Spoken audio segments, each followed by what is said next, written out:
Welcome to episode 18 of Untapped. Today, I'm super excited. I've been super excited all week, even a little bit of nervous, almost like going into a jiu-jitsu match. Aaron Wilson is here today. What the heck, man? So excited to chop it up with him. We've got host Levi Kelly, Arizona Diamondback and exercise specialist. We've got Dana Cox, audio assassin, Doc's Beats, Sutton House. And I know Dana and Levi are getting a little tired of the spiel, but this is for all of the new visitors we're going to get because of the thousands of fans Aaron Wilson has or should be having, right? But I'm Kyle Hanna, world record holder, surviving most chemotherapy and the cancer patient with the largest biceps in the world. So thanks so much for coming in today to join us, brother. So stoked, man. So I'm curious, man. I'd like to get into a little bit of who you are a little bit deeper. I think I'm looking forward to just getting to know you a little bit better. So like, what was it like growing up? You grew up in AZ? Yeah. I grew up in Gilbert, Arizona. So out in the East Valley. I grew up out there, community called Val Vista Lake. So pretty privileged upbringing. It's a pretty nice neighborhood to grow up in. Right on. Gilbert's a nice town, great place to raise a family. Absolutely. So yeah, grew up out there in Gilbert, and first sport I really got into was wrestling. When did you start? I started wrestling in the 6th grade. Wow. And you wrestle all the way through high school? Yeah, all the way through high school. Gotcha. So somewhere in there, you must have started to get interested in combat. Towards the end of high school, when I opted out of wrestling in college. I didn't have anything else to do. So really the whole reason I started training in the first place was to be an MMA fighter. Right. So that was the plan, to be a cage fighter. Like we were talking about earlier. I was really into UFC, the WEC. Me being a smaller guy at the time, those were the weight classes that I would have fought in. So I was hyper focused on WEC, and that was my goal. One day I will fight in the WEC. Man. Yeah. So you were kind of sharing that you're a Benson Henderson fan, and we just had his fight in Bellator where he lost and retired. So you were kind of sharing that. How was he to you when you were growing up? Yeah, I liked all those guys in that 155 division. So you had Cerrone, you had Jamie Varner, you had Benson. It was just stacked. All those guys ended up being Hall of Famers, Man. 45 was stacked too. Jose Aldo was just starching everybody. One-punch knockouts. Who else did you have? Uriah Faber. Ooh. It was legends. It was loaded. That's the legends.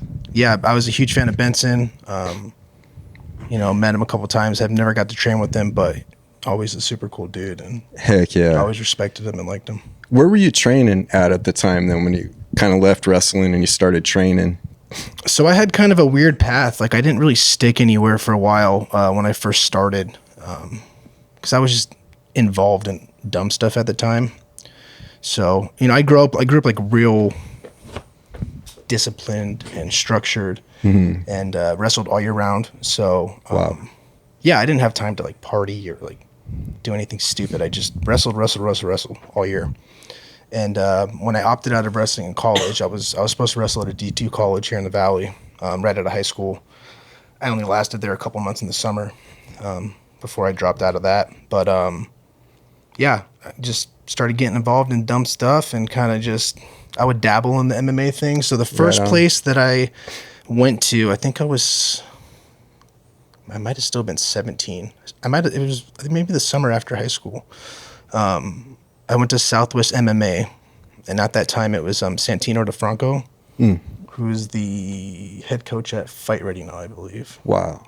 So he coaches all those guys. But at the time he had some UFC guys. Seth Baczynski was there. Efrain Izquierdo was there. Who else? I think John Moraga might have been it. No, I think he might have been there too. There's a handful of really good Ultimate Fighter, getting into the UFC guys there when I started. Man, that's nice. But I didn't stick around there for long because, like I said, I was doing dumb stuff, and I really wasn't committed. I wasn't mature enough. And what kind of dumb stuff was happening?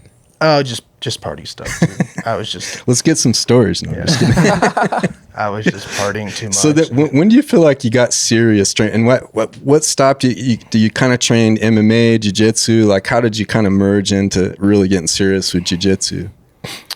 Yeah, so let's see. So the year after I graduated high school, I moved to Tucson because I was going to wrestle there at a JUCO. Nice. Me and my best friend moved to Tucson. Anyways, the JUCO cut the program, so we were kind of just stuck there with nothing to do. So I dabbled at a school called Boxing Inc. in Tucson. I trained there for maybe 3 or 4 months.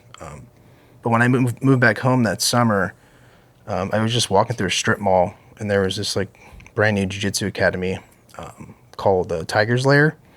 And it was this guy, Pedro Diaz, who is a black belt under my instructor that gave me my black belt. Wow. Anyways, just happened to see him, talk to him, Nice. trained there, and started falling in love with it. I wouldn't wear the gi at first. Yeah. I just wasn't into it. It wasn't my thing. Wrestling background. So he literally handed me a gi in a package, and he's like, "Hey, you want to do the tournament?" I was like, "Yeah." He's like, "Cool, you have to wear this." And I was like, "I'm not wearing that." He's like, "Well, do you want to do the tournament or not?" And I was like, "Well, I guess."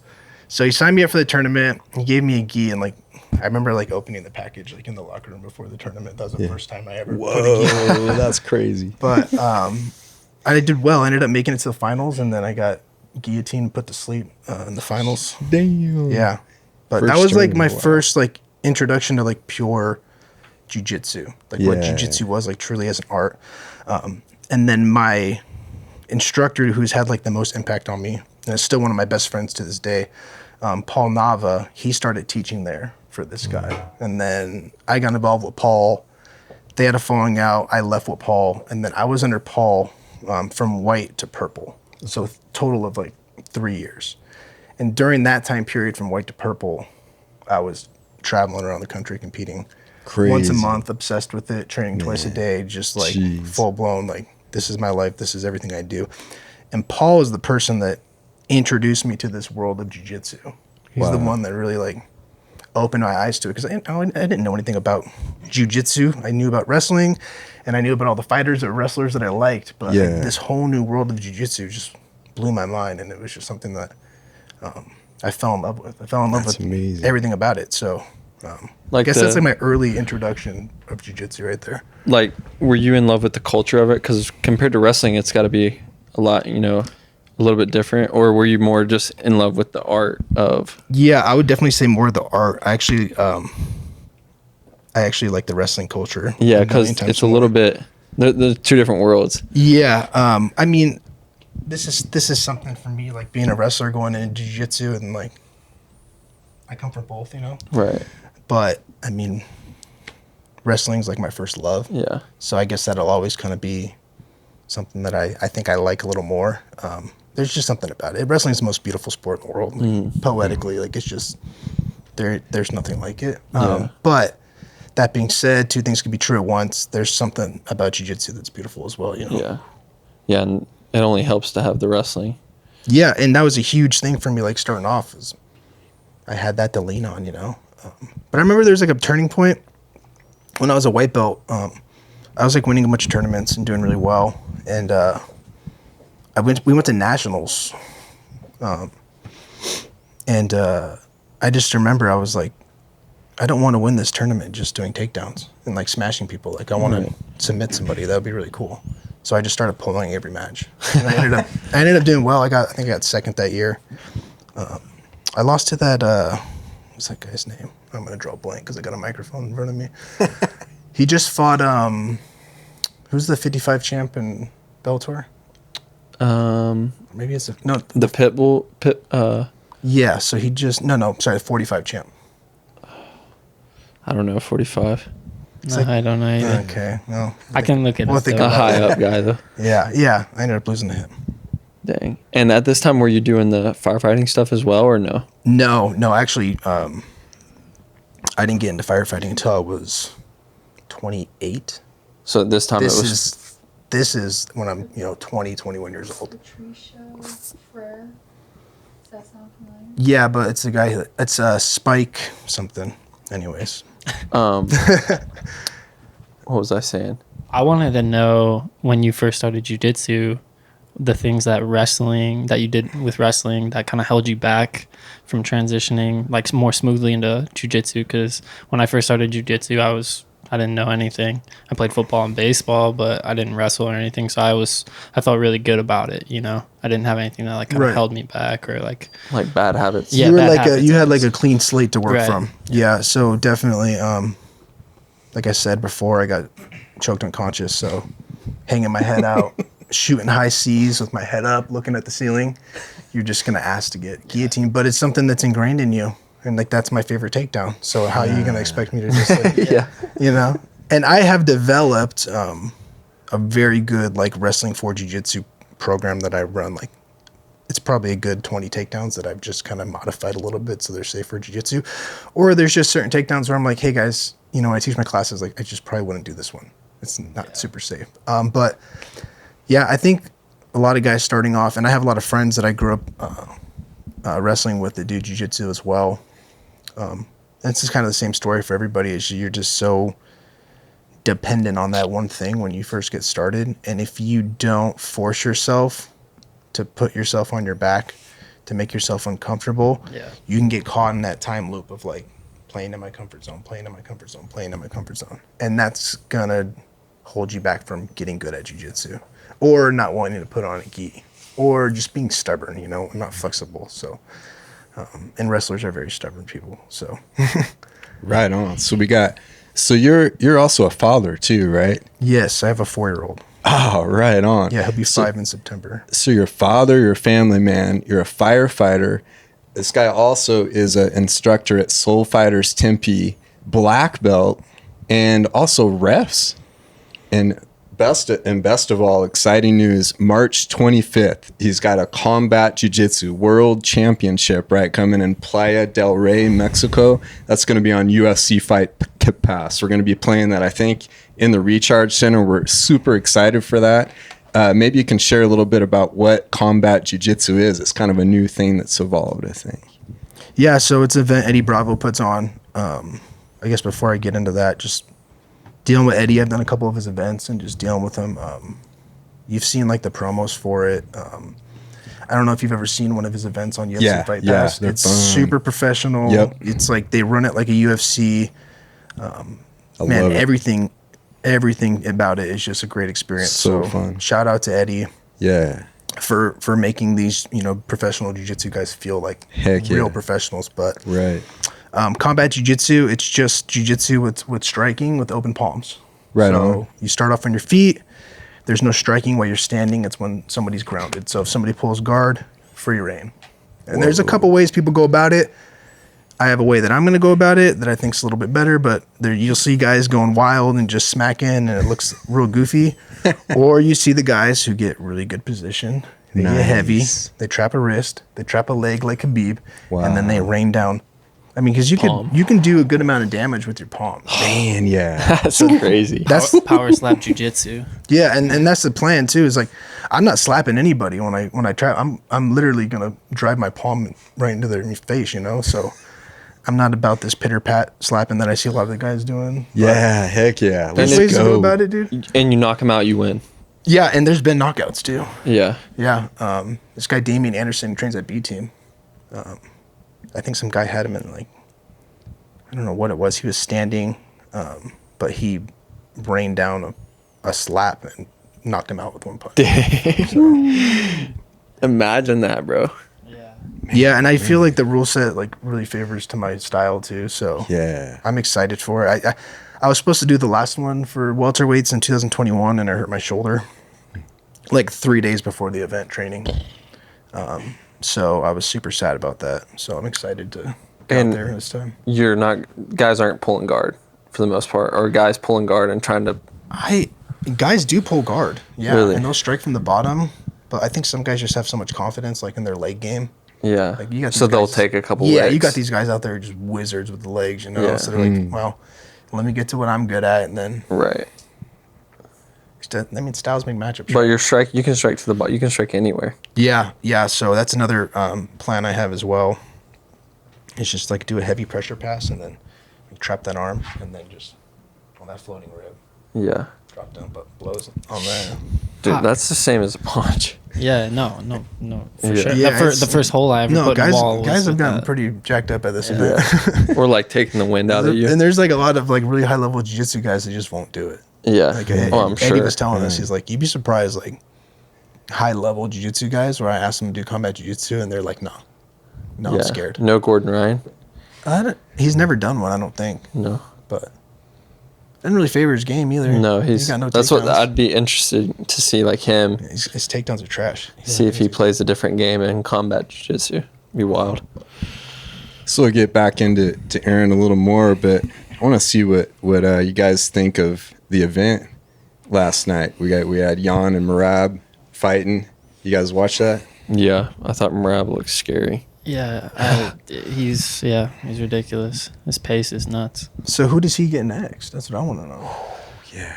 I mean, He won't fight Sterling. he So- said. Is Suge an option? No, No, not at all. I don't think so. Sean's gonna fight for the belt. What's going to happen though when this is what I was trying to figure out. May we know Sterling and Triple C are fighting. So, but then how much longer is it going to take for them to recover from a 5-round fight? They can't just fight a couple months later, right? For Sugar. I think so the this could- UFC's banking on one of them.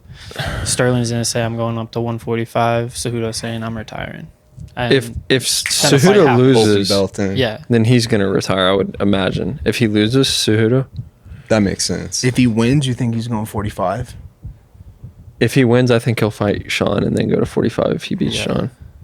That'd be crazy, dude. That's a long time out for Sugar. It's like, come on. It- Man. Yeah. it is. Yeah, I mean, Cheeto and Sandhagen are fighting next week, so or 2 That's weeks. gonna be a Oh, I can't bang. wait. I think Henry will just fight until he loses. I love Corey Sandhagen. Oh, me too. He's Yeah. He's one of my favorite guys. he's in the league. amazing. But I saw that the Russian guy at 135 called out Merab, Habib's buddy. Oh, He's like Saeed. he's like ranked like 13 or 14 Yeah, or whatever. it's fire. Yeah, all those guys are. And Merab nasty. seems like he'll fight anyone. I think he believes he's so much better than everybody in the division that Yeah. he'll fight. He'll just fight somebody lower and collect a check. I gotta say, I was pretty sad that Young lost like that. I'm a Young fan. Is it 5 in a row? Damn it. 4 or 5. Ooh. It's crazy. I- man. Ever since the really- knee. I think that he took a beating more than people realize from Sugar. And of course, there's maybe a little bias weaved in there, but I think that it really took something out of him. I saw myself. Cejudo made a breakdown like right before, how he does those little things on Instagram or whatever. Oh yeah, I watch a lot of those. And he said something about every time Peter gets hit, he comes up like a boxer, and he's like, as soon as those arms go up, you shoot. And Merab, like every single time, he was shot. I think it was like 38 or something takedown attempts. It's just so crazy to me, like the game planning and studying that goes into facing an opponent like at that high level of Yeah. UFC. Like the amount of film you're watching on one Right. person, just every little intricate detail of like this is something they do that they shouldn't be doing, and we're going to capitalize on it. Like it's freaking. That's what nuts, John dude. Jones was saying too. He's like, yeah. the amount of film I watch, I study these guys. Like Yeah. Henry's the same way. Like regardless of what you think of him, he's smart when it comes to that stuff. Oh yeah, he has a dial, dude. Yeah. Yeah, he's one of the better people. Like those, like you said, those breakdowns. Yeah. He does a good job with those. Yeah, I'm like, dang, I didn't see that. But I want to know what Merab was doing for his cardio too. What was, man? I've never seen somebody stay that intense for that long. they said something about his fight at elevation. They didn't tell him it was at elevation because they didn't want him to train harder because he trains already like Too hard. Too hard, they said. Yeah, that's Cosmot too. They're saying Yeah. he like trains like it's a detriment to him. Like he just trains too hard and makes himself up. Yeah.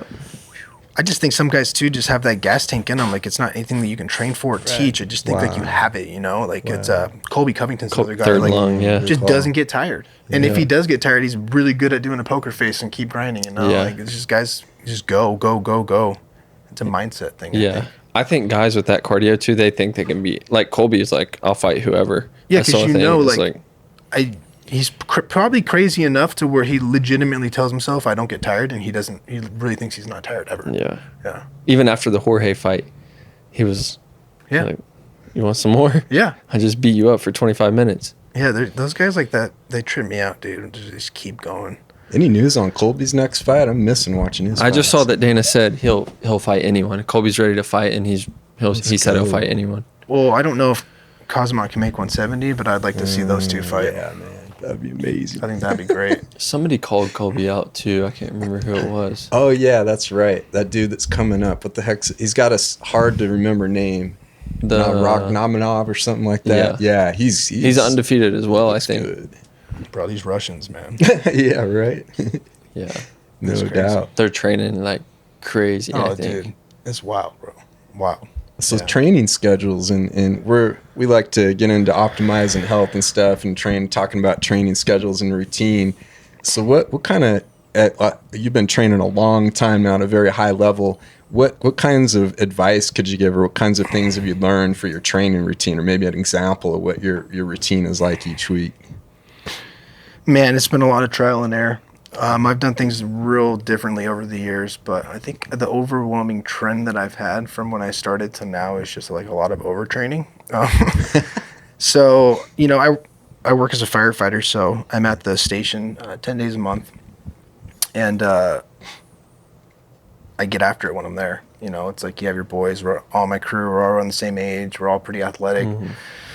And we like to do like really crazy workouts. So we'll put all of our gear on, we'll go on air, and we'll drag big hoses, these big 4-inch supply hoses that you hook up to like a hydrant. Yeah. We'll do like sprints with those. We'll flip tires. We'll hit tires with sledgehammers. We'll do pull-ups in our gear. Just a lot of like fire-specific workouts. So cool. But we'll do that like in the evening, and then in the morning we usually lift. So we can only do Right. 2 days. Yeah. So yeah. What's- It's probably how not the often- smartest thing, but we like to get after That's it that way. amazing. How often are you lifting then each week? So I was lifting probably like 4 days a week, and I got up to like the heaviest I've ever been. Like I was in the 180s, which is real heavy for me. And then I tweaked my shoulder, and I just haven't been able to lift. And I probably lost a good 10 pounds. So I haven't been lifting over the past about 4 or 5 weeks. Wow. And right now is your training schedule, it's just you're in fight camp right now. Yeah. So this is kind of your, let's see, this is your last full week then, right? Before you deload? Yeah. So a lot of what I've been doing now has been like a lot of like sprinting, Okay. like interval training, a lot of like resistant band. Like I've been working on my wrestling, timing and stuff like that. So stuff with resistance bands. I've been just grabbing guys at the gym and like having them drill wrestling with me for 5 minutes. Wow. Like kind of like half speed. More Gotcha. just focusing on like good head placement, hand placement, and then doing it when I'm tired too, so that I don't get sloppy. Because that's like the first thing to go when you get tired is you get sloppy wrestling, Right, and then you leave your neck out there, you know. But I've just been trying to be really smart in this camp to have my body feel good. I've been kind of competing and operating at like 75-80% over the last year or so. Just been running into some issues, injuries, being Right, nicked up, yeah. haven't been able to train for like an extended period of time without getting hurt. And a lot of that's my own fault because I have this mindset that's been ingrained with me since I was like 11 years old that I can always work harder. I can always train harder. I need to go 100% at all times. But, you know, when you get to be 33 years old, it's just not realistic to be doing that. Like, That's amazing that you're keeping the firefighter schedule along with that, doing those crazy workouts and being a firefighter. I imagine you've seen some pretty wild stuff as a firefighter as well, right? yeah, so that's like pretty common. People tell me, and they're like, man, I think it's so, like I've had a couple guys that have like beat me. Like, man, I just think it's so cool that you're like a firefighter and you compete at a high level. And it's like, dude, I get paid to go work out. Like, Yeah, a lot of the baseball guys, Mindset. they all go and Yeah. become firefighters because it's like the team. right. Same. Yeah, dude, we get, that's the cool thing about firefighting is like a lot of the guys I work with, you know, is former college athletes or I have a purple belt in my crew. That's really cool. We have mats. Yeah, that's nice. So that's nice too. But yeah, it's just like the same kind of culture, you know? Right. Have you had stressful calls or things that were shocking? Yeah, definitely. There's so many positives to it. I mean, from the schedule alone, like I only work 10 days a month, so I get plenty of time to train. I get all this time with my son that none of my other friends get, like working a 9 to 5. Like, Yeah. it's just me and my son some days, like, and we just get to spend a lot of time together. So that's like a really beautiful. beautiful thing. Yeah. And then, like you said, I get I get paid to like do my strength and conditioning, and like there's parts of the job like you see some stuff that you don't want to see. There's good and bad and everything. You just got to weigh it out. Getting woken up in the middle of the night, that's probably the worst part. Yeah. Because a lot of times I'll like be up all night running calls, and then get up in the morning and then drive here and go Right. like do like a super hard training session on like Wild. 2 hours of sleep or 3 hours of sleep. So you sleep at the station or you sleep at home and go out? I sleep at the station. So Yeah. for 10 days you'll stay there. No, so yeah, 10 days. So the way, well, our schedule's changing here next month, so I'll just explain it this way because I think it's a lot easier to do it. Basically, I'll work 2 days in a row and then I'll have 4 days off. Not just overlap all. Oh, nice. Yeah. And you're just there 48 hours. Yeah. Yeah. So I like that. it's cool. It's a lot of time off work, you Yeah. know? And then at work, like, I'm with the boys. Like, Right. we have a good time. We make good meals. We just talk shit all day. It's like being on a sports team. And they have a pretty good setup over there, like as far as Oh, we have a housing and stuff. Well, so for my department, I'm in like the older station, like the first station they ever had. So, like I said before, there's good and bad and everything. So they have bigger, nicer stations with like better amenities and stuff. But there's something like I really love about my crappy old firehouse. It's, a fire, it's not a fire station, it's a firehouse. So it's small and it kind of forces everybody to be on top of each other. And we're the busiest station too. So it kind of weeds out all like the lazy people that don't want to like run calls. Yeah. And it keeps like all like the younger guy, like, go-getter guys that Right. like want to get after it there. So it's just a better culture there, and it's just more fun, and like you're forced to hang out with everybody because you can't go hide in your bunk because your bunk's like 2 feet away from the living room, Right. and it's like this big. That's So- sick. It's like 2 days you're going to stay with your friends for the weekend. Dude, I go to the go into Literally. the bachelor pad for a couple of days. Yeah, dude, it's fun, man. Like I love going to work, man. Yeah. I love the guys I work with, and I mean, I can't think of a better job. I'm opening up a jiu-jitsu academy soon, so I mean, teaching jiu-jitsu is something I've always loved and wanted to do, so that's up there. But yeah, man, I can't think of a better gig, Yeah. you know. Especially for fighters. I think about like some of the guys that around here are struggling for money or whatever. It's like, I wish I would have done it a lot what sooner. are we doing? But I guess it's a little easier said than done when you actually go, okay, today I got to go to work now. It's like, Yeah. some of these guys, I don't know if they're ready for that maybe. Yeah, I just think you just have to know how to manage it all. Like that's like the huge thing in my life right now. It's just like, you know, being like family man and then work and then jiu-jitsu, trying to do it at a high level for just the little bit of time I have left there. Just that balancing act, you know, and I have a girlfriend who's amazing and does so many things for me, and I couldn't do it, you know, without her. But yeah, just that balancing act of all of it, man. It's difficult. There's some days where it just doesn't work out, but you do the best you can. Right. Yeah, I was talking to a coach of mine. He actually coaches for the Reds now, and I was asking him like kind of his goals or whatever, like, hey, what are you? And he's like, dude, I'm just gonna kick ass wherever I'm at. Like, Yeah. whatever job I'm in, I want to be the manager, pays the most, but I'm fine where I'm at. I'm gonna be patient and I'm gonna kick ass wherever I'm at. I was like, it's Dude, a good all way to about- look at it. All about mindset, man. All Yeah, about I like mindset. that. Yeah. I meet a lot of people, or I've met over the years, people that are firefighters or from different professions, and maybe that's their job, and maybe they do a little workout here and there afterwards, but and we've all met this kind of person where they're very, oh, my job is so stressful, this job's getting to me so much, or maybe I'm fighting right now and I'm injured all the time, you know, I'm battling injuries and I don't want to work because it's going to take away from that. And I'm really impressed with your mindset, and people that are listening. I've in the last week, there's been a few viewers that have commented they like to hear more about how to be motivated. That they're in a tough place. I think a lot of people these days are in tough places, anxiety, depression. And I see your mindset. You're just like, I love this. This is great. I get to go. What do you think? You kind of touched on that. You kind of grew up at the age of 11. You were just kind of ingrained with discipline. Did that come from your parents, you think? Or what is giving you that drive so you kind of seek out suffering so that you can almost keep that great mindset? I imagine you don't seem to suffer from any anxiety, depression, or anything like that, right? So I think maybe it all started like growing up. I was like the runt of the litter. So I always had that like, I Yeah. had something to prove because I was smaller than everybody thing. Yeah. Because I was like the smallest kid in my grade Wow. all the way through like my junior year of high school. I wrestled 103 in high school. So Wow. I think there's something to be said about like the little guys that grow up Yeah. and keep that like edge about them and that chip on their shoulder. Yeah, but yeah. as far as like motivation goes, I never so I didn't come from like a wrestling family. I was the first person in like my immediate family to wrestle. Wow. My family's all basketball players. Like my sister played college basketball. My cousins all played college ball. Nice.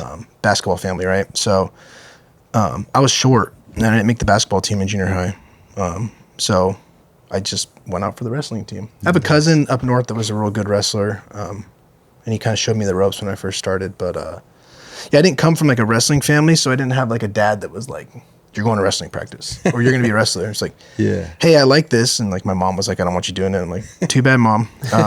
But like no one ever forced me to go to practice. No one ever Wow. told me to go to a tournament. Yeah. I would be like begging my dad, like, Wow. can you take me to this tournament like 4 hours away on Saturday? And Amazing. he like, yeah, of course. And that was just the way it went. Like I was obsessed with it from when I started. Wow. So I guess motivation wise, like I've always been obsessed with it and I've always loved it. No one ever had to force me to go. I never like thought of like going like to practice as like a Right. bad thing. I was Yeah, always just like, yeah. I love wrestling and I love training and I love doing this. So like it was just something Right. I always wanted to do. Now there was days like, you know, you're sore and tired and you don't feel like it, but I always right. knew. And I got a lot more of that like when I fought MMA and I trained at Power MMA back in the day and I was trying to come up as like a pro fighter. You know, working full time, training twice a day. Yeah. Right. You're just getting banged up, nicked up, always in fight camp and somebody pulls out. But I remember having that feeling like I would get done with the pro MMA class at Power and then I would go straight to jiu-jitsu, or I would teach and then I would go to jiu-jitsu.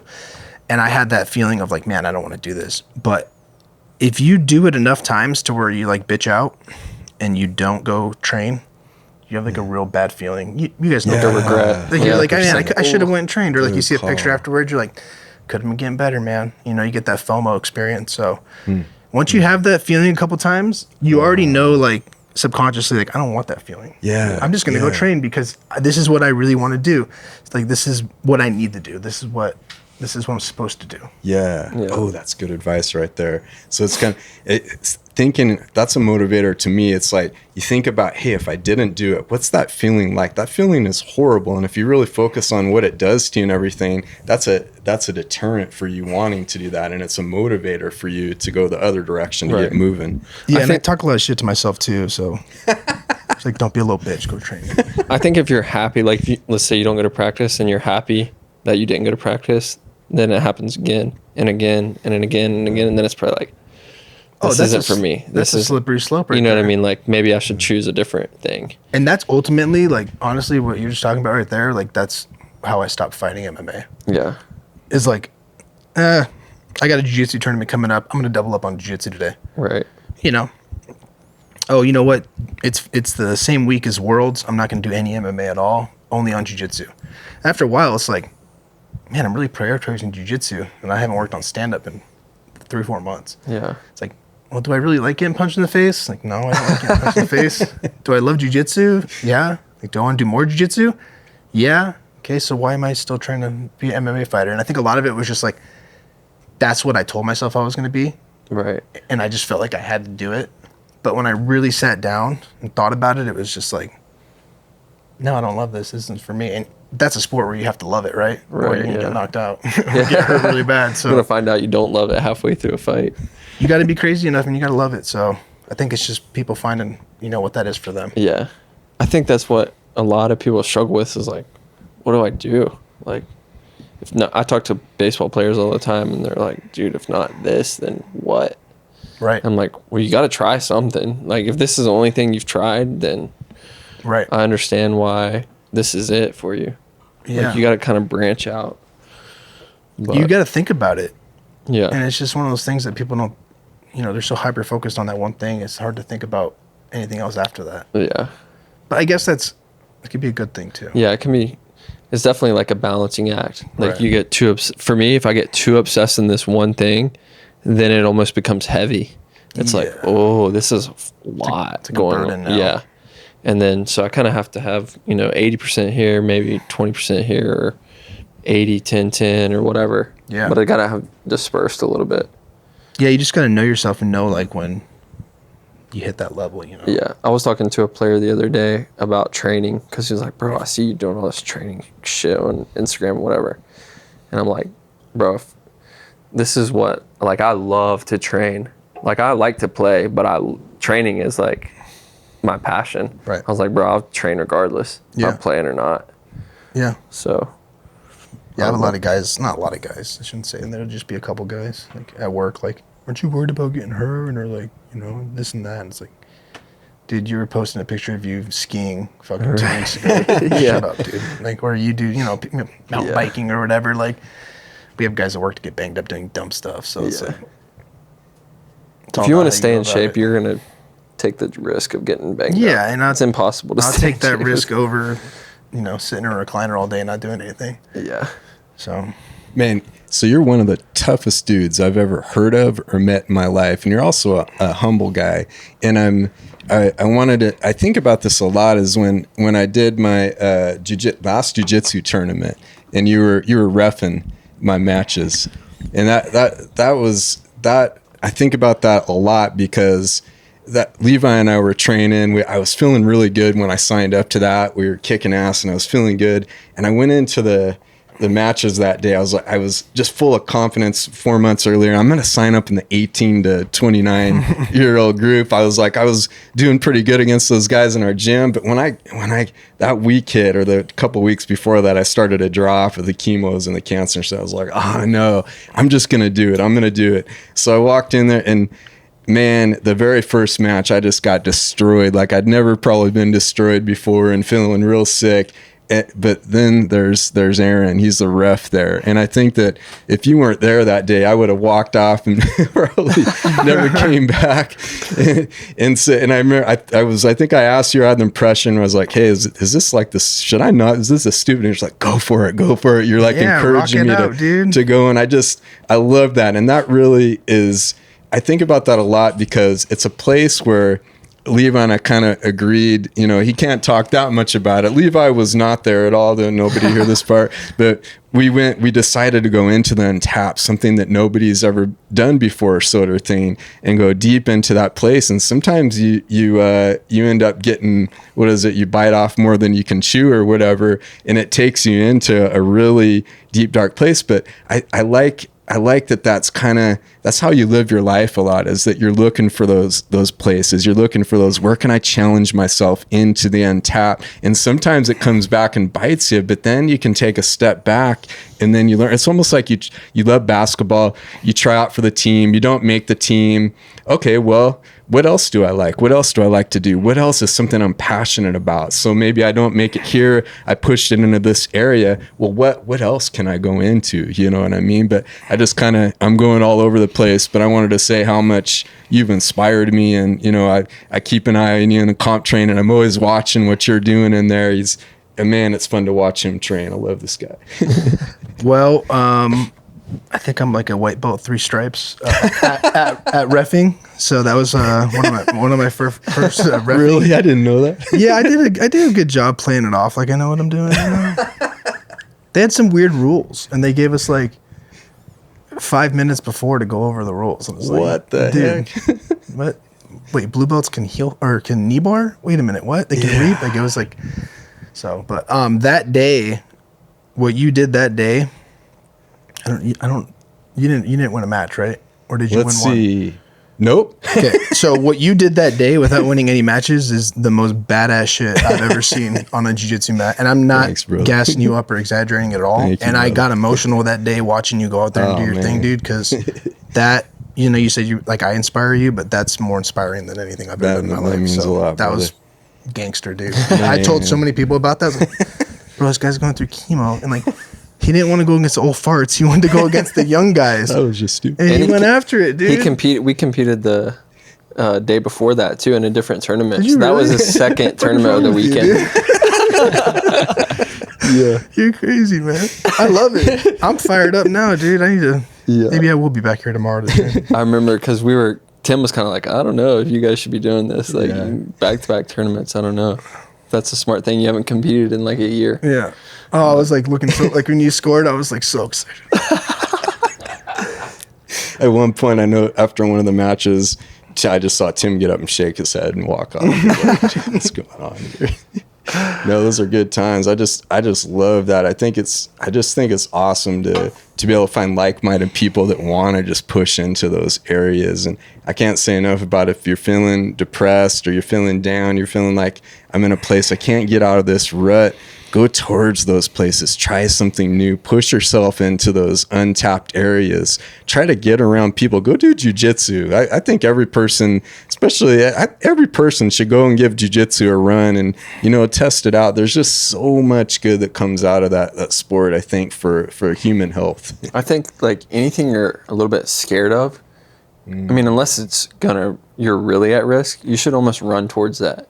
Like That's a good word. For me with baseball, things that I really don't want to do because I'm not very good at, I need to do those more than I do the things I'm good at. Like it's easy to just go out there and show off or whatever. Yeah. Especially for me going into jiu-jitsu as like a baseball player, like I'm a professional baseball player or whatever. Then I go in here and it's like, okay, motherfucker, you ain't shit in this room. Yeah. You don't know anything. Yeah, the humble pie. Yeah. Yeah, dude, that's And it's a little bit scary going in there at first when you don't know. You're like, I don't even know what to expect. well, you got guys trying to take your arm off. That's your money maker. So it's like that's got to be. Yeah. You tap a lot sooner on that side. Yeah. I remember in that tournament, somebody grabbed my arm. He Kimura'd my arm, and I just reversed Kimura'd, and I ripped it as hard as I could out. I was like, I ain't letting him get a hold of that one. Yeah, you ain't taking my arm. Dude. Yeah.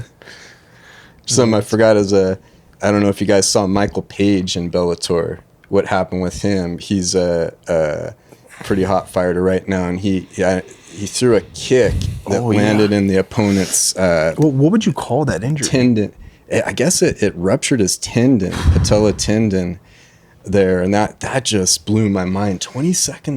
6 seconds. Because it almost looked like his kneecap caved in. Shattered his Yeah. kneecap is what I it was thought. that tendon. It just completely ruptured that tendon, and it pushed the I don't kneecap mind in. watching stuff like that, like highlights of like really bad injuries. I see like jacked up stuff at work all the time, so that stuff doesn't bother me. But like something about that one when his kneecap too. indented, like it just gave me chills. Like, Me That too. was Yeah. brutal, dude. Do guys, I guess if you're a like dirty fighter, you can almost target the knee. Well, John Jones was doing that strike like above the knee that was kind of hitting the knee sometimes, like Yeah. that.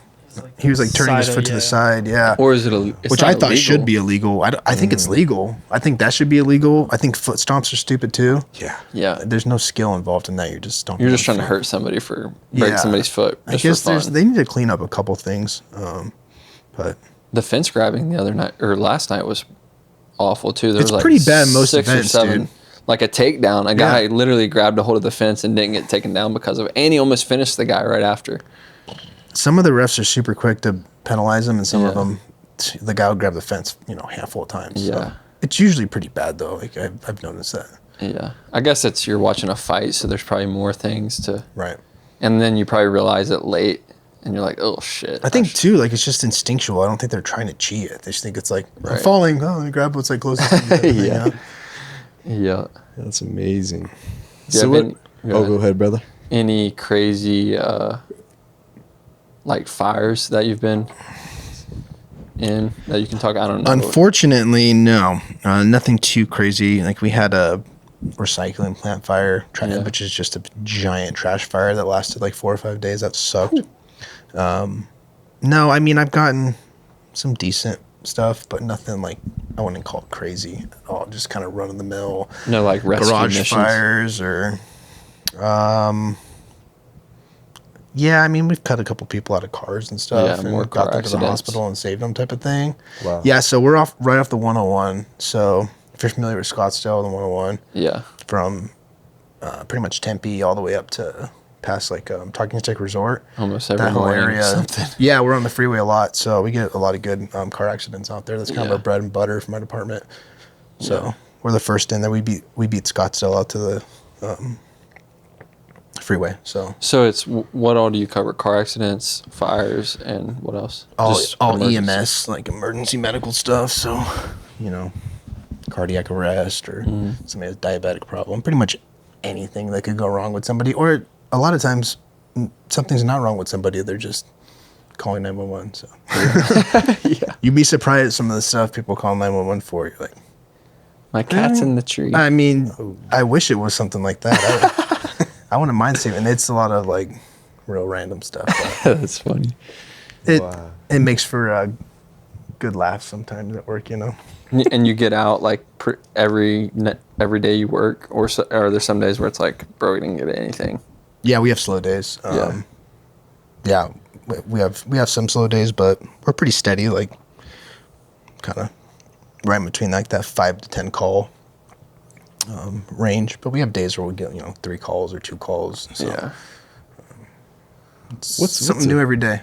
What's a spot you got into in your life that you could think of where you had to go into the Untapped, that dark place where you were just in a real bottomed out sort of spot and you had to crawl out of there? Maybe a time you could think of.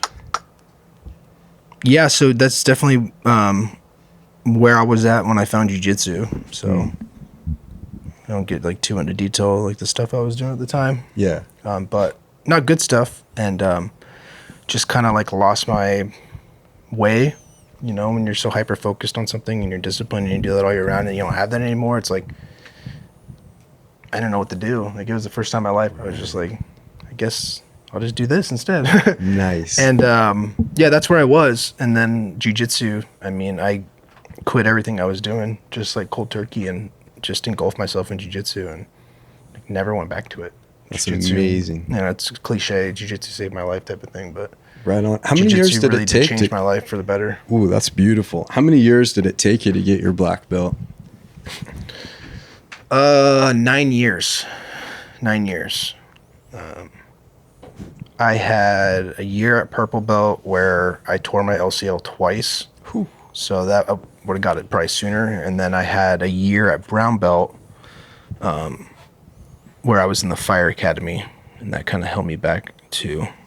But yeah, 9 years, 3 instructors. I was only with my first instructor for maybe 4 or 5 months. And that was with Paul Nava. He's an Aries guy, so a lot of those Aries guys that come over. So he owns a school in Mesa. That was my first instructor, and he's to this day like one of the most influential people I've had in the sport. Just as far as like, he groomed me to be a competitor and like saw something in me and was just like, "You're good at this, and I'm going to help you get to where you want to go."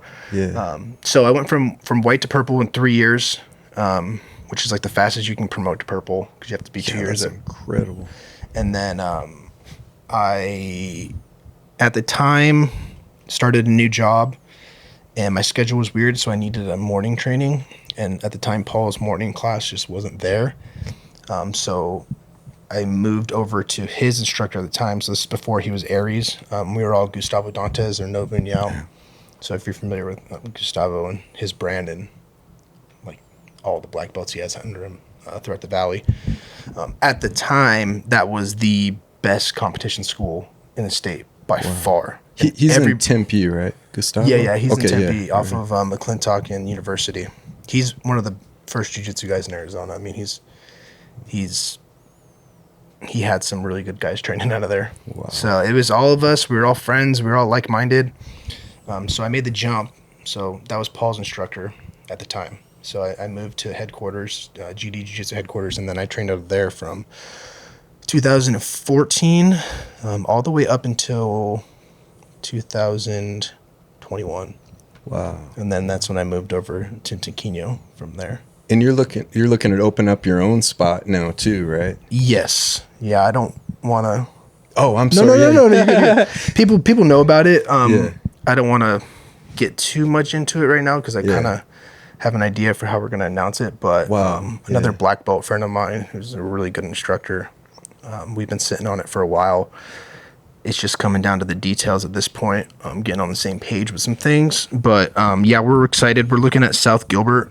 Right on. So kind of the area I grew up in, and Untapped market. And I think it's going to be a good thing. And he'll run the school when I'm at work, and then I'll run it when I'm off work, and we kind of have this good thing. Like, I'm super excited for it. Man, when we roll down to OPT, then we got a spot to train. Yeah.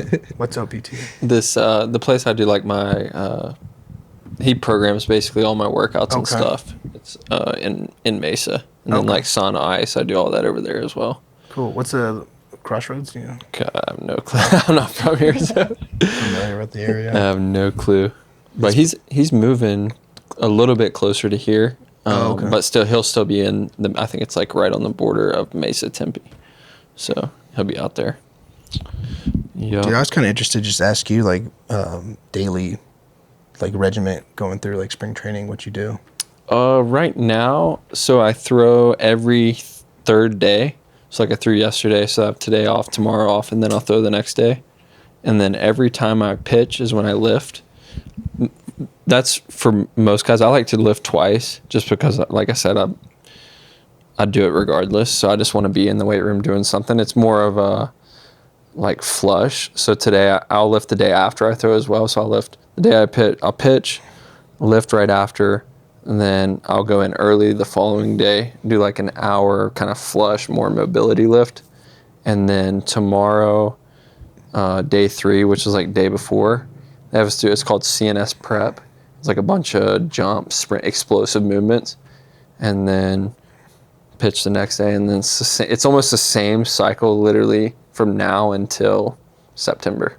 Is that pretty similar to other pitchers, too, or does everybody kind of have their own? Everybody has their own little twist on it, especially as you get older, because guys know what works, what doesn't work for them. Yeah. But when you're younger, it's kind of like, hey, the team's in control. Like, you have to prove to us you know what you're doing, and then we'll kind of loosen the reins first. But for now, the younger guys, they kind of take control of what they're doing. What is a guy like? I don't want to like get personal or like have somebody get mad at me for asking, but like a guy like Zach Gallen, who's like a smaller dude. What is? I haven't been around him too much because they keep major league, minor league separated. Oh, okay.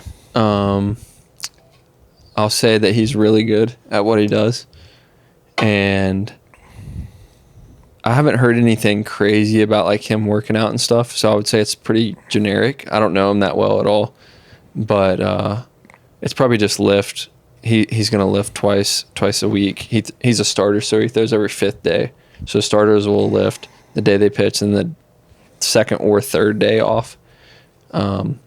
Most guys don't. I mean, baseball it's not like MMA or anything like that. It's a couple sprints, a couple arm circles, some bands, and play catch, and that's really it. It's not too. Guys don't look like you on the baseball field. They take their shirts off there. It's a little sloppy. Yeah. So For guys aren't sharing their secrets so much either, right? In bases, you feel like it's more secretive. Like some guys are doing things that are at the top that they don't want other people to know about, sort of thing. Yeah, and some guys do things that are not necessarily good or like mechanically make sense, but it's what makes them kind of unique. Right. Like Gallen kind of steps across his body, which makes him like crossfire, which most guys can't throw strikes that way, or it's tough to throw strikes that way, and it's tough to stay healthy. But he's done it really well for the last couple of years, He's so nasty. they're not going to touch it. I got a Ben informed on the Cy Young this year, so Yeah. I had like really good odds, so I took it. It's like, We just signed Corbin Carroll. He was drafted a year behind me. I love Corbin Carroll, dude. He's only been in the big leagues for 38 games, and he just signed a $111 million extension. Yep. 111 guaranteed. I think. Would you kind of, as a, I guess we're mid market, but I guess money wise we're closer to small, right? Small, yeah. You got to do that. You got to take those chances. You gotta on those gamble, guys. They yeah. did it on Goldschmidt. It worked out great. you know? I think Corbin is the perfect guy to take that gamble on because from a like dialed in perspective, he's dialed in. Oh, he seems Like he's dialed, dude. he works his ass off. I remember one time we were in the weight room. This is when he first got drafted. Nobody really knew him that well. He had his headphones in.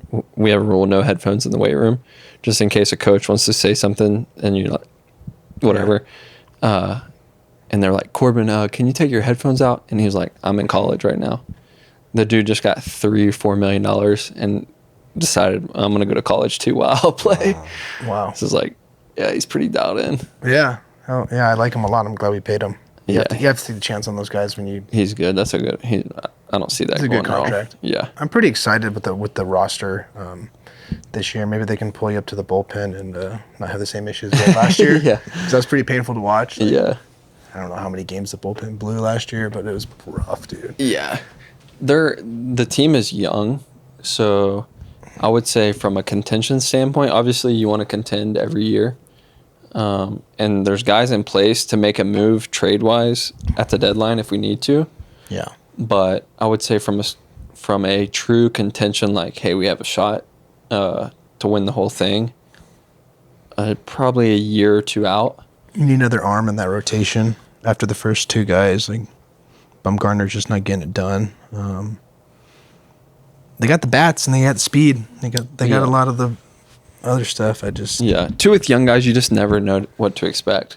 Right. Some guy that you think is going to be really good is going to be really bad, and some guy that you think is going to be really bad is going to be really good. Yep. And it happens every year. Yeah, that was like Seth Beer came out, like everybody's like, wow, this guy's great, and then he just like fell off the face of the earth type of thing. I don't know if it's injuries or what. It's just hard. The game's just hard. Like, yeah. To hit a ball, To be like consistent. To be consistent at major leagues, I imagine, is like, I mean, it takes a special person It's to such make a- those adjustments. The thing that's aggravating for me a little bit is, like in jiu-jitsu, you can feel sick or whatever. You can have a bad day, and nobody will know as long as you win. Right. For the most part. Maybe your coach knows, and that's it. In baseball, like, if I'm not throwing 95 or 90 plus, let's say I have a bad day or I'm not like, it just doesn't work. Like, from an analytical standpoint, there's no room for bad days. Yeah. Where in fights, you can feel like shit, but you might knock the dude out. You know what I mean? Yeah. But it's similar to golf. Right. Like, golf is so skill or kind of finessey. And I would imagine too, you get in your own head eventually, like Yeah. pitches yeah. aren't falling, like, and you're just a little off, or maybe the ump's like not calling things you should be calling. Like, that's its own little mental game right there. Even dude. with like the baseballs, sometimes you'll get a ball that just doesn't feel right, and you can only chug. I mean, so many balls can only not feel right until it's just like, all right, bro, maybe I'm not feeling right. But I gotta imagine, like, man, say you sit down 3 people in the inning, like being in the zone, that's gotta be one of the cooler feelings. Yeah. Like, you just walking off the mound feeling like a badass, you know? I have a problem with I get strikeout happy. Mm-hmm. So I'll get ahead like 0-2, 1-2, and in my head I've already seen the strikeout. Yeah. So I'll throw a strikeout pitch 0-2. Now it's 1-2. I'll throw another strikeout pitch 1-2. Now it's like, okay, it's probably time to get back in the zone so we don't walk this guy. And I'm like, fuck that, I'm striking his ass out. And then I end up walking him. So I got to be better about that. I used to like, so I've been a huge Diamondback fan my whole life, but, and my buddy that I'm opening the academy with, actually, really, really big Diamondback fans. I think we're going to get season tickets this year. Anyways, I would always go to games where Brandon Webb was pitching because I just love watching him pitch. And there's just something special about it. And then he'd get in his groove, and it was just like, good luck. Like, you're not getting a hit, you know? And 8 innings, 2-hit ball, but like, just everything was the timing and the location. Yeah, Like, he's he's a just real nasty, deal. dude. You grew up in the era that they were like was he playing when you? So Randy Johnson. So when we won the World Series, I was in the 6th grade. Okay, so And I was playing baseball at the time, so I was like super into it, dude. awesome. Yeah. So I was at the parade. I remember. I mean, that's as an Arizona sports fan, and I love all the teams here. That was like the best sport moment of my life. It's the only championship we have. But yeah, that was super into baseball growing up. I collected baseball cards, and I like late '90s, early 2000 baseball. That was my jam, Yeah, dude. a lot of those guys are on staff now. Like They're on steroids too. A lot of them. Randy Johnson, I think he's always at the field. Gonzo is always there. He's like special assistant to the GM. He lived in like the neighborhood next to mine growing up. Yeah, And he was really cool. He'd come by the school and like sign balls. He's for the so kids, cool. And, like, Yeah, he was so- just such a- rad dude. What about Orlando Hudson? Do you know him? Oh, yeah. Black guy, second baseman. Of course. Loudmouth. Dude, he Old works dog, for dude? us. He runs his mouth nonstop. He's like, Is, what up, young bucks? Is Fetter still a coach for pitching, or did he? Yeah. Yeah, he grew up, or he lived in my neighborhood growing up too. Not like my direct neighborhood, but in the community. So I'd see him around. Miguel Montero's there now. I love Miggy. Yeah, Miggy's the man. I talked to him Probably a the lot. best catcher we've ever had. Yeah, he's a cool guy. He's worked with me a Always lot seemed this like year. He was a fan favorite. You know, he's just that guy. Yeah, he told me, he's like, I don't have to be here, so I'm not going to say exactly what they want me to say. I'm going to say what I believe. I I'm like, I respect that. Nice. That's cool. Yeah. So we'll probably start wrapping up here in a little bit, but back to the combat jiu-jitsu worlds. Yes. So after you kick some ass in this match coming up, what's next? So I just got approached by a promotion. They run it out of Tucson. It's called The Tower. Anyways, the promoter hit me up and was asking me to fight Jonas Gracie, who's like a pretty big name in jiu-jitsu. Yeah. He just fought Oliver Taza, who's number one. He also just got popped for steroids in that whole. Oh, those He's guys. one of those guys, yeah. Right. But he beat me at brown belt in the finals at Nogi Worlds, and I'd like to settle the score. Heck yeah, man. So that's in Tucson. It's the week after Combat Jiu-Jitsu. Is that a dang. nogi? So I'm gonna do a little twofer here. Yeah, it's Nogi. It's Not combat though, right? Just so it's 15 minutes. ooh. And it is like sub only, no points. And then at the end of 15 minutes, a ref will decide who won. Wow. So Amazing. I like yeah, that. I just agreed to do that like earlier today. Let's go. Dang, Jeez. that's sick. Get the news fresh. Yeah. Heck yeah, man. Yeah, you guys are the first people I told. Actually. Wow, that's amazing. So I want to settle. I mean, there's been a couple guys I've lost to, like big jiu-jitsu. Actually, there's quite a bit. Big jiu-jitsu name guys I've lost to, and kind of want to get them back, you know. That's how it is, though, right? Everybody, I mean, you're going to lose some, win some, right? Yeah, and a lot of those too, like you were talking about, were those chances where I just like, Yeah. you know what, just go for it. You know? Heck yeah. And, Yeah. Man. you know, I may have got put on a highlight reel, but I got better from it. Heck yeah. You know, you learn from that stuff. Man, those You get guys. embarrassed a few times, and you're like, I'm gonna train harder and get better at this and that. And Motivator. That's Yeah. the mindset right there. Man, that's beautiful. Those guys that got popped, what do you make of that? Was it just bad, their own management? Do you feel like a lot of guys are using it and those guys just happen to make a mistake and get caught? well,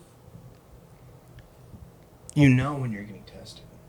that's what So I'm it's wondering. like, okay, yeah. if you got caught, that's on you type of thing. Right. But I mean, they're just the ones that got caught. There's like, guarantee in that division, like let's say I did Nogi Worlds in middleweight, right. and there's 30 guys in there. I would venture to say 3 out of 4 dudes Right. are probably on some type of something at least test. And Nice. I mean, you know, I've been around and trained with a lot of people out of state too. You know, it's prevalent and it's Yeah. Yeah. like, it's not a secret. I mean, it's a joke. It's like an ongoing joke, like the whole "I say in Jesus" thing. But they're all doing it. And like, at what point is it like cheating or like leveling the playing field? Right. I can't do it because I'll clot and die because of my thoracic outlet syndrome. So this is kind of like the reason why I don't do it. But Right. I mean, these guys getting into their 30s and then like Cyborg like in his early Yeah, 40s when you're yeah. adult world's like, okay, you want me to think he's not on something? Like, Yeah. come on. Do I look like an idiot? Of course he's on something. Look at him, you know? Right. Right. But I don't know, dude. Like, at least, I mean, they got caught, but at least like it's out in the open now. Like, yeah. you know, you're not lying about it. That's too bad everybody just can't be just open and just. I mean, at least Gordon doesn't lie about it. Yeah. Right. Right. Respect. Exactly. Yeah, but for the guys that get it done without doing anything, I think Right. that's pretty crazy and good, dude. Like I know Roberto Jimenez, you know, he's one of the better guys in my weight class in the world. He's won the worlds. He won the last combat jiu-jitsu actually. He's a fucking badass dude, and he's an all natural athlete, and he preaches about it, and I think it's cool, dude. Like if you want to get yeah. it done without doing anything, Yeah. more power to you. You know, I never did it even before I had this health condition, just because I guess I value like my longevity after Right. jiu-jitsu, Right. and I've seen people that I know go through issues that they've had related to that Wow. later in life. Right. So, Right. it ain't worth it to me. Wow. at least, Right. right. Right. Yeah, I agree with that. To me, it's almost like, unless you seriously need it, then it's like, kind of Yeah. like sell out. I don't have like such an issue with like guys doing tests. Like I don't Yeah. think that's like a big deal. Yeah, because there's no range on testosterone. Some guys can be naturally Right. 1,400, some guys can be naturally 300. It's Dude. like, how are they going to? It's crazy, right? So I have a buddy of mine, shredded, good athlete, same age as me. Like when I got his levels checked, it was like 350. Yeah. Like, you would have never known. But then I was like, dang, I should probably go get mine checked. And I went and got mine checked, and mine were like sky high. Yeah. But it's just weird. Like, some guys just get the short end of the stick with the testosterone, you know, and they do need it, you know. So Right. I don't really have an issue with that. But Seems like something like EPO would give you a pretty big advantage. yeah, jiu-jitsu is such an amateur sport still that it's just like, There's not a lot of money. I mean, these guys that get popped, they're gonna get booked for who's number one. They're gonna get booked for Polaris. They're gonna get booked. So unless like somebody comes in and is like shutting them out of other events where they're gonna make money, they're just gonna keep doing it. Because what is it really? It's a slap on the wrist. They took away their world title. They're gonna do the ADCC. Like, they're gonna just Same thing. they're gonna be around. Like, they're not going anywhere. And I don't know. I mean, anymore, dude. Like, me coming up in jiu-jitsu, like training primarily in the gi, like IBJJF was like it. Like, IBJJF was how you built your brand. Was how you built yourself. Like, that's the only tournaments I did. IBJJF. I didn't think of doing anything else. Like, that was the prestige. I want to be on the podium at Pans. I want to be on the podium at Worlds. That's how I know I'm good at jiu-jitsu. Right. But then I like stumbled into this like no-gi scene after I got my black belt, and I was like, damn, like this is pretty badass. Like, all these shows, yeah. like, you know, they're paying me to come out here. Oh, they're Yeah, paying for man. my flight. Yeah. Oh, like, you know, like, this is a cool stage and it's like filmed and everything's like professional. It's like, I don't know for these top guys. Like, I guess prestige is the only reason they're still doing the IBJJF, but like, there's better opportunities other places, especially financially. So exciting to watch it grow and see these events on UFC Fight Pass and Flow Grappling and everything just build and build and build rapidly. Oh yeah. Beautiful stuff. When you're not doing jiu-jitsu and firefighting and hand with the fan, what are some things you like to do when you're not doing that? Hobbies or chill things?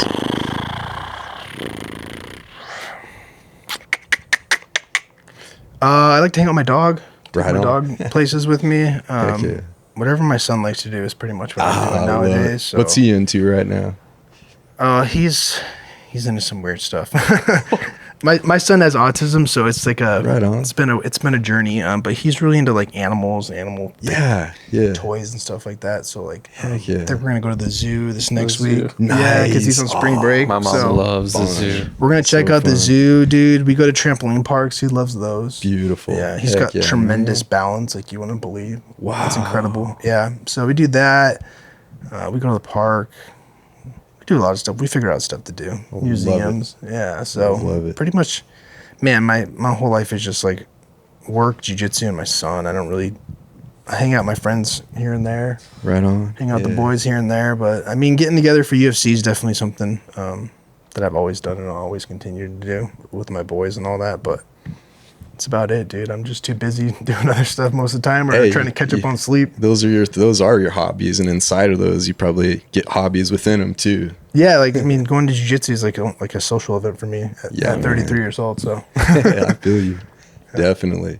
Well, very good. You guys got anything else? Good to go. All good. Thought it was good. All right. Well, thanks everybody for watching. We're looking forward to Aaron Wilson in his upcoming event, Combat Jiu-Jitsu World Championship in Playa del Rey, Mexico, right? March 25th, UFC Fight Pass. yep. Yeah. We can't wait. Well, thanks so much for coming in today. We just love you, man.